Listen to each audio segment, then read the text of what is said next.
नमस्कार सभी को। तो देखिए यहाँ पर हम लोग कुछ इंपॉर्टेंट मल्टीपल चॉइस क्वेश्चंस को डिस्कस करेंगे और ये जो मल्टीपल चॉइस क्वेश्चंस होने वाले हैं क्लास 11 बायोलॉजी के होंगे। चैप्टर का नाम है cell cycle and cell division. 50 MCQs होने वाले हैं, पूरा चैप्टर आपका कवर कर देंगे। तो फर्स्ट क्वेश्चन देखिए क्या रहा है, which of the following best describes the cell cycle. तो सेल साइकिल को इनमें सबसे अच्छे से कौन डिस्क्राइब कर रहा है, ये यहाँ पर आपको बताना है। तो इसमें सेल साइकिल को सबसे अच्छे से कौन डिफाइन कर रहा है, तो पहला ऑप्शन दिया गया sequence of events from cell formation to cell death, ये नहीं है। Sequence of events by which a cell duplicates into genome and divides, ये बिल्कुल सही है।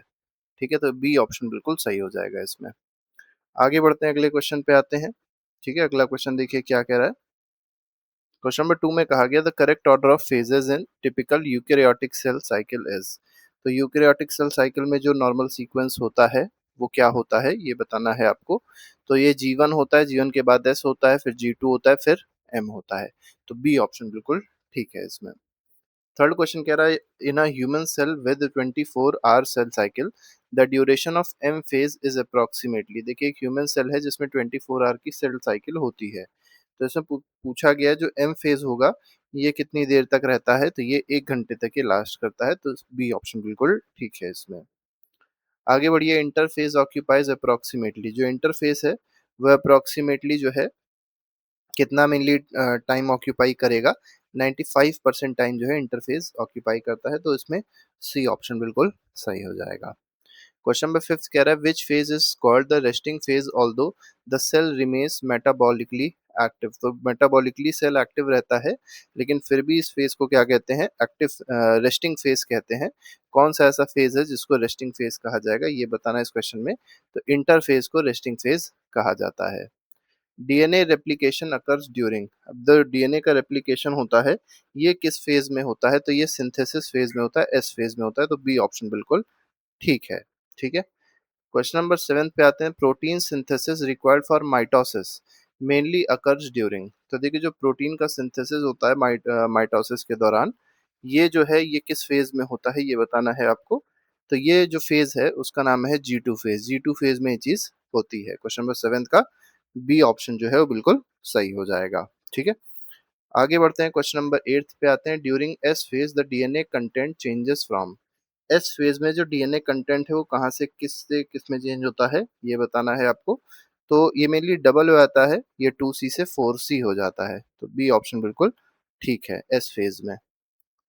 During S phase chromosome number. अब एस फेज के दौरान जो क्रोमोसोम नंबर है इसमें क्या चेंजेस देखने को मिलेंगे, तो ये रिमेन्स अनचेंज। इसमें कोई भी चेंजेस देखने को नहीं मिलते हैं, ये बात याद रखिएगा। ठीक है, ओनली जो कंटेंट डीएनए का जो कंटेंट होता है, इसमें होता क्या है, जो डीएनए का कंटेंट होता है, ठीक है, ये क्या हो जाता है, डबल हो जाता है।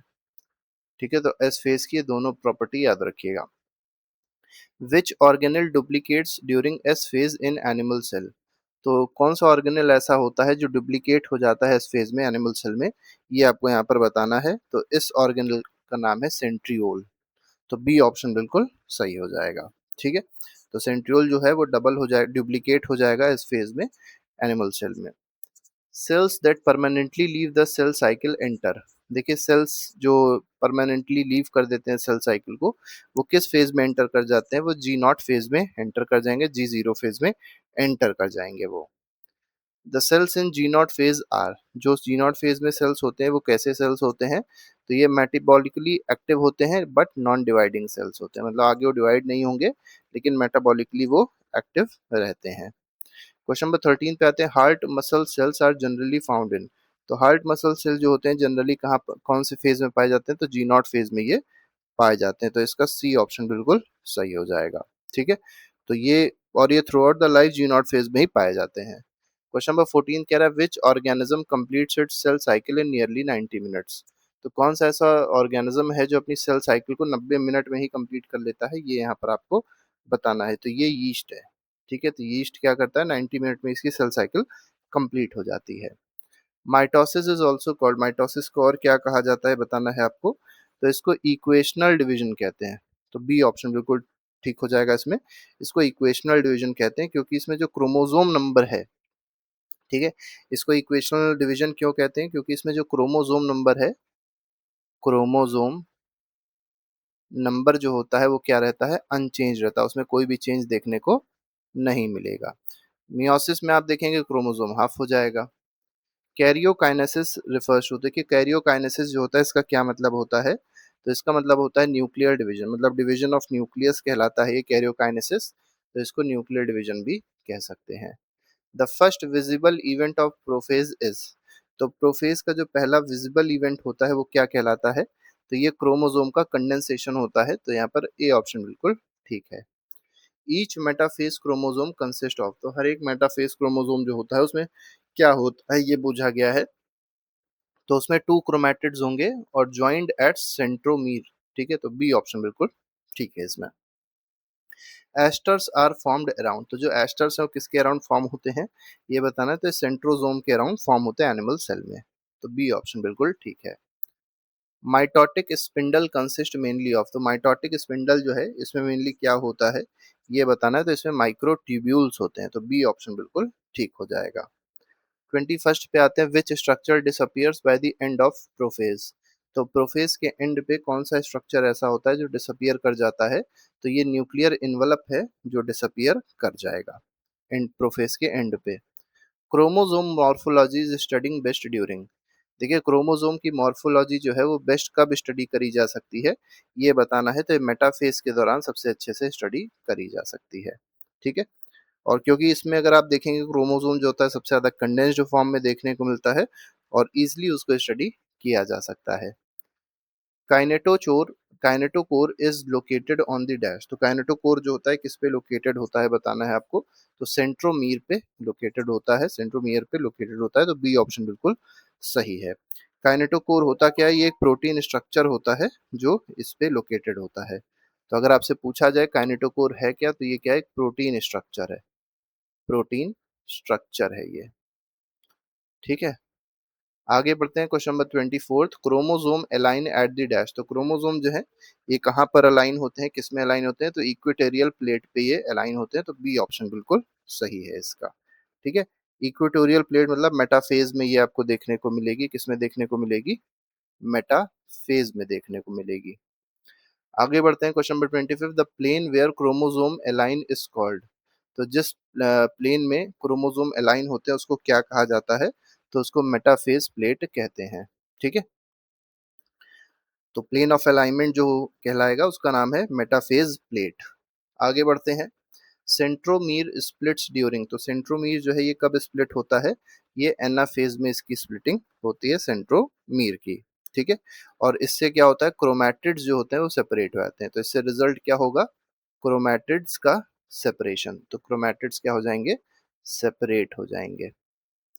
आगे बढ़ते हैं, 27, during anaphase chromosome moves with, तो एनाफेज के दौरान जो है क्रोमोसोम किसके साथ चलता है, कैसे चलता है बताना है आपको, तो ये सेंट्रोमीर लीडिंग, इसमें विद सेंट्रोमीर उसको लीड करता है, सेंट्रोमीर लीड करता है समझ लीजिए, ठीक है। तो सेंट्रोमीर लीड करेगा, उसके पीछे पीछे क्रोमोसोम चलता है। क्रोमोसोम डीकंडेंस ड्यूरिंग, तो क्रोमोसोम का डीकंडेंसेशन किस में होता है, कौन से फेज में होता है, ये टेलोफेज में होता है, तो सी ऑप्शन बिल्कुल सही है इसका, ठीक है। तो टेलोफेज में याद रखिएगा क्रोमोसोम डीकंडेंस हो जाते हैं। Golgi apparatus and ER, ER मतलब एंडोप्लाज्मिक रेटिकुलम, रीअपियर ड्यूरिंग, तो गोल्गी एपरेटस हो गया और ईआर हो गया, ये रीअपियर होते हैं, कब ये रीअपियर होते हैं, ये टेलोफेज में रीअपियर हो जाते हैं, ठीक है। Cytokinesis in animal cell occur by, तो साइटोकाइनेसिस जो होता है एनिमल सेल में वो कैसे होता है, तो वो क्लीवेज फरो से होता है, तो बी ऑप्शन बिल्कुल ठीक है इसका, ठीक है। तो मेनली इसमें आपको ये समझना है कि जो एनिमल सेल हैं डिवाइड होते हैं by the formation of cleavage furrow. Cytokinesis in plant cell occur through, देखिए साइटोकाइनेसिस जो प्लांट सेल में होगा ये किस तरीके से होगा, तो ये सेल प्लेट फॉर्मेशन से होता है, तो बी ऑप्शन बिल्कुल ठीक है इसमें। क्वेश्चन नंबर 32, 32nd क्वेश्चन देखिए क्या कह रहा है, the precursor of new plant cell wall is, देखिए जो प्रिकर्सर है न्यू प्लांट सेल वॉल का वो क्या कहलाता है, ठीक है, तो वो सेल प्लेट है, ठीक है। तो पहले सेल प्लेट थी, बाद में अब सेल प्लांट सेल बन गया, वो सेल वॉल बन गई, ऐसे इसको समझा सकता है, ठीक है। मतलब ये समझ लीजिए कि जो पहले सेल प्लेट हुआ करती थी वो आगे चल के क्या बन जाती है, सेल वॉल बन जाती है प्लांट की, क्योंकि एनिमल में तो सेल वॉल एब्सेंट होता है। सिंकिटियम इज फॉर्म्ड व्हेन, तो सिंकिटियम जो है ये इसका फॉर्मेशन कब होगा ये बताना है आपको। तो साइटोकाइनेसिस प्रेसीड्स कैरियोकाइनेसिस, नहीं, karyokinesis is not followed by cytokinesis, B option बिल्कुल ठीक है इसका। ये थोड़े से टेक्निकल टर्म्स मिल रहे होंगे, ज्यादातर ये उन एग्जाम्स के लिए इम्पोर्टेंट है, या तो स्कूल के एग्जाम्स के लिए इम्पोर्टेंट है, और जो नीट का एग्जाम होता है उसके लिए भी ये क्वेश्चन इम्पोर्टेंट है। Liquid endosperm of coconut is an example of, तो लिक्विड एंडोस्पर्म जो होता है कोकोनट का, ये किस चीज का एग्जाम्पल है, तो ये सिंक्टियम का एग्जाम्पल है, सिंक्टियम का एग्जाम्पल है। ठीक है, तो बी ऑप्शन बिल्कुल सही है। ठीक है, तो 34th क्वेश्चन का बी ऑप्शन बिल्कुल सही हो जाएगा, सिंकीटियम का एग्जाम्पल था। The main significance of mitosis is, तो माइटोसिस का मेन सिग्निफिकेंस क्या होता है ये इस क्वेश्चन में आपको बताना है। तो मेनली ग्रोथ है, रिपेयर है, इन दोनों में ही माइटोसिस मेनली हेल्प करता है। तो ग्रोथ हो गया, रिपेयर हो गया, एक और होता है रिप्लेसमेंट ऑफ सेल। ठीक है, रिप्लेसमेंट में भी माइटोसिस ही हेल्प करता है। माइटोसिस रिस्टोर्स द डैश, तो माइटोसिस क्या रिस्टोर करता है, तो न्यूक्लियोसाइक्लोप्लाज्मिक रेशियो को ये रिस्टोर करता है, तो बी ऑप्शन बिल्कुल सही है। ठीक है, अ, आगे बढ़ते हैं question number 37th, meiosis occurs in, अब मियोसिस जो होगा ये किस में होगा, तो ये डिप्लॉइड जर्म सेल में होता है, तो बी ऑप्शन बिल्कुल सही है। नेक्स्ट पे आते हैं क्वेश्चन नंबर 37 का ऑप्शन नंबर बी जो है वो बिल्कुल सही है, और इसी से ही गैमीट्स का प्रोडक्शन भी होता है, तो गैमीट का प्रोडक्शन भी इसी से ही प्रोसेस से ही होगा। आगे बढ़े, अगला क्वेश्चन देखिए क्या है, question number 38, meiosis consist of, तो मियोसिस जो है इसमें क्या होता है ये बताना है, इस प्रोसेस में क्या चीज होगी। वन न्यूक्लियर डिवीजन नहीं होता है, टू न्यूक्लियर डिवीजन होता है, बट वन डीएनए रेप्लिकेशन होता है, तो बी ऑप्शन बिल्कुल सही है। तो बात याद रखिएगा, न्यूक्लियर डिवीजन टू होते हैं लेकिन डीएनए रेप्लिकेशन केवल एक ही होता है मियोसिस के दौरान। Question number 39, crossing over occurs during, तो क्रॉसिंग ओवर जो होती है ये कब होती है बताना है आपको। ठीक है, तो ये प्रोफेज वन के टाइम पे होती है, और प्रोफेज वन में भी पैचीटीन में होती है। ठीक है, तो पैकीटीन में होती है, तो ये प्रोफेज वन के दौरान, प्रोफेज वन के दौरान होती है, बात भी याद रखिएगा। The enzyme responsible for crossing over is, तो क्रॉसिंग ओवर के टाइम पे जो एंजाइम होता है जो रिस्पॉन्सिबल होता है इसमें, ये रिकॉम्बिनेज एंजाइम कहलाता है, तो बी ऑप्शन बिल्कुल ठीक है। आगे बढ़ते हैं, सिनेप्सिस अकर्स ड्यूरिंग, तो सिनेप्सिस जो होता है ये कब होता है, तो ये जाइगोटीन में होता है। ठीक है, तो ये जाइगोटीन के दौरान होता है। आगे बढ़ते हैं, क्वेश्चन नंबर साइनेप्टो 42 कह रहा है, साइनेप्टो नेमल कॉम्प्लेक्स इज फॉर्म ड्यूरिंग, तो साइनेप्टो नेमल कॉम्प्लेक्स जो है इसका फॉर्मेशन कब होगा, तो इसका फॉर्मेशन जो होगा ये भी जाइगोटीन के दौरान ही होता है। A pair of homologous chromosome is called, तो एक पेयर है होमोलॉगस क्रोमोसोम का, इसको क्या कहा जाएगा, तो इसको कहा जाएगा बाई वैलेंट, तो बी ऑप्शन बिल्कुल ठीक है। ज्यादातर में आप देखेंगे बी और सी ही ऑप्शन रहता है, तो इसीलिए हम लोग भी बी और सी ही ऑप्शन इसमें ज्यादातर लेके आए हैं, कुछ में आपको ए और डी मिलेगा केवल। The x shaped structure visible during diplotene is, तो एक्स शेप्ड स्ट्रक्चर देखने को मिलता है जो डिप्लोटीन के दौरान आपको देखने को मिलता है, तो ये जो एक्स शेप स्ट्रक्चर है ये क्या कहलाएगा, तो ये कायस्मा कहलाएगा, तो बी ऑप्शन बिल्कुल सही है। आगे बढ़ते हैं, टर्मिनलाइजेशन ऑफ कायस्मटा, कायस्मटा अकर्स ड्यूरिंग। ठीक है, तो कायस्मेटा जो है उसमें टर्मिनेशन टर्मिनलाइजेशन जो होता है ये कब होता है ये आपको यहाँ पर बताना है, तो ये डायाकाइनेसिस में होता है, तो सी ऑप्शन बिल्कुल सही हो जाएगा इसमें। होमोलॉगस क्रोमोसोम सेपरेट ड्यूरिंग, तो होमोलॉगस क्रोमोसोम का सेपरेशन जो होता है ये किसके दौरान होगा, तो ये एनाफेज वन के दौरान होगा, तो ए ऑप्शन बिल्कुल ठीक है। सिस्टर क्रोमैटिड सेपरेट ड्यूरिंग, तो सिस्टर क्रोमैटिड जो है ये कब सेपरेट होती हैं ये बताना है आपको, तो ये एनाफेज सेकंड के टाइम पे सेपरेट होती हैं। ठीक है, interkinesis differs from interphase because it lacks, देखिए इंटरकाइनेसिस जो है वो अलग है इंटरफेज से, तो वो क्यों अलग है कि उसमें क्या उसमें नहीं होता ये बताना है आपको। तो इंटरकाइनेसिस में क्या नहीं होता है, तो डीएनए रेप्लिकेशन नहीं होता है। ठीक है, जबकि इंटरकाइनेसिस में अगर आप देखेंगे तो मतलब डीएनए रेप्लिकेशन नहीं होता लेकिन इंटरफेज में होता है। ठीक है, the final outcome of meiosis is, तो मियोसिस का जो फाइनल आउटकम होता है वो क्या होता है, तो 4 हैप्लॉइड सेल्स होते हैं। ठीक है, तो 4 हैप्लॉइड डॉटर सेल्स यहाँ पर मियोसिस में देखने को मिलेंगे, माइटोसिस में 2 डॉटर सेल्स होते हैं। The greatest significance of meiosis is, तो मियोसिस का जो मेन सिग्निफिकेंस है वो क्या है ये बताना है आपको। तो मियोसिस का जो मेन सिग्निफिकेंस टिश्यू रिपेयर नहीं है, सेल एनलार्जमेंट भी नहीं है, maintenance of chromosome number and genetic variation है। तो सी ऑप्शन जो है वो बिल्कुल सही हो जाएगा। तो इस तरीके से 50 एमसीक्यू से पूरी प्लेलिस्ट बनी हुई है हमारे पास अलग-अलग चैप्टर्स की, जिसको आप जाके देख सकते हो, अपना रिवीजन अच्छे से कर सकते हो। तो अगर आप नीट की तैयारी कर रहे हैं, कोई और कॉम्पिटिटिव एग्जाम की तैयारी कर रहे हैं, तो उसके लिए वो जो पूरी प्लेलिस्ट है बहुत ज़्यादा इंपॉर्टेंट है। तो ज़रूर फॉलो कर लीजिएगा, आपको बहुत ज़्यादा उससे हेल्प मिलने वाली है। तो अभी के लिए फिलहाल इतना ही। Thank you very much, good bye, जय हिंद।